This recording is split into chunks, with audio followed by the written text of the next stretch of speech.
Hello friends, Vijay maths for all में आप सभी का स्वागत है। आज हम क्लास 10th का प्रश्नावली 3.2 का प्रश्न 1 का 5वां भाग हल करेंगे। प्रश्न है, निम्न रैखिक समीकरण युग्म को प्रतिस्थापन विधि से हल कीजिए।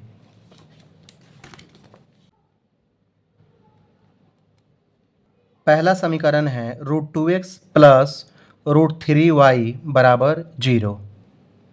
तो इसे हम लिखेंगे √2x बराबर √3y को उस तरफ ले जाएंगे बराबर के, तो क्या होगा -√3y।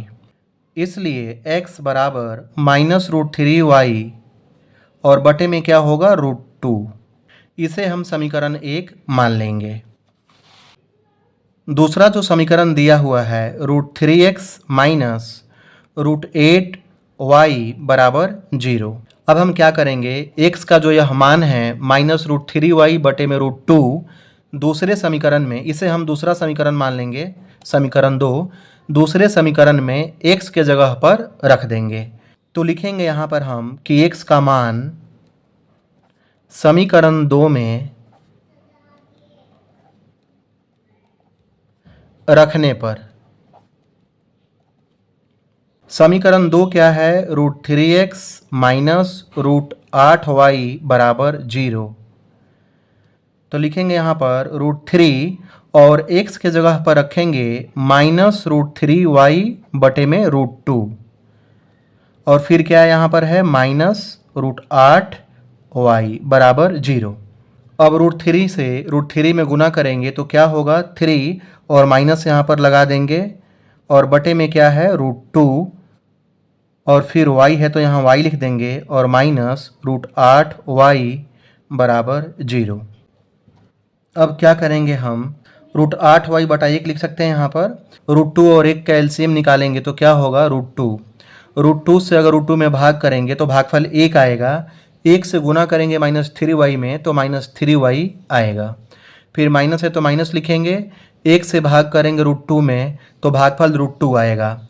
और √2 से अगर हम √8 में गुना करेंगे तो क्या होगा यहाँ पर √16y बराबर 0 बराबर -3y और माइनस √16 का वर्गमूल क्या होगा 4 और y है तो y लिख देंगे और बराबर √2 से 0 में क्रॉस मल्टीप्लाई करेंगे तो क्या होगा 0।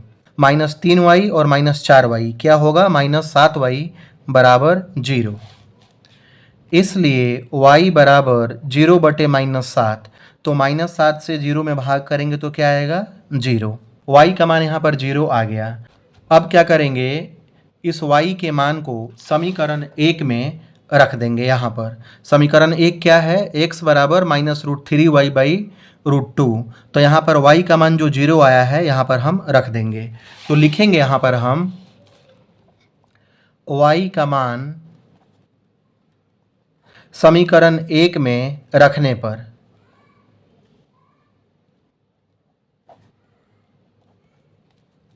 समीकरण 1 क्या है, x बराबर -√3 और y के जगह पर हम 0 रख देंगे और बटे में क्या है √2।